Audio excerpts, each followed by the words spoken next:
సింహాచలంలోని శ్రీ వరాహ లక్ష్మీ నరసింహస్వామి వారి గంధం అరగతీత కార్యక్రమం ఘనంగా జరిగింది. ఇందులో భాగంగా ఉదయం అర్చకులు స్వామివారి సన్నిధిలో విశేష పూజలు చేశారు. అనంతరం చందనం కిల్లాలకు విశేష పూజలు జరిపి ఆలయ బేడా మండపం చుట్టూ ప్రధాన అర్చకులు శ్రీనివాసాచార్యులు ప్రదక్షిణలు చేశారు.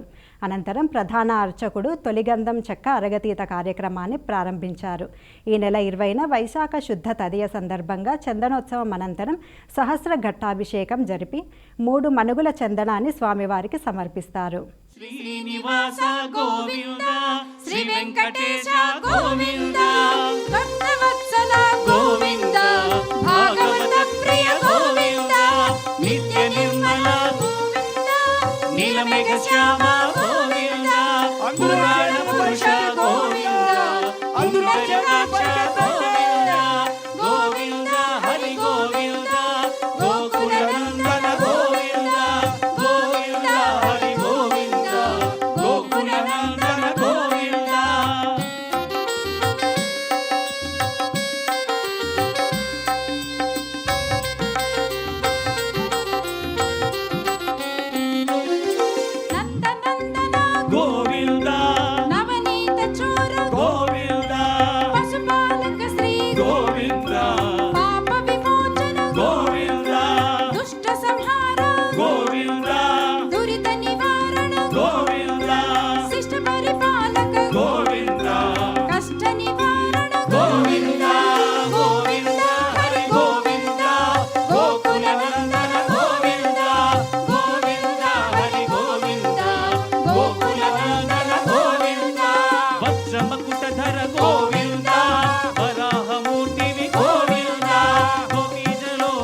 దశరథనందన గోవింద దశముఖమర్దన గోవింద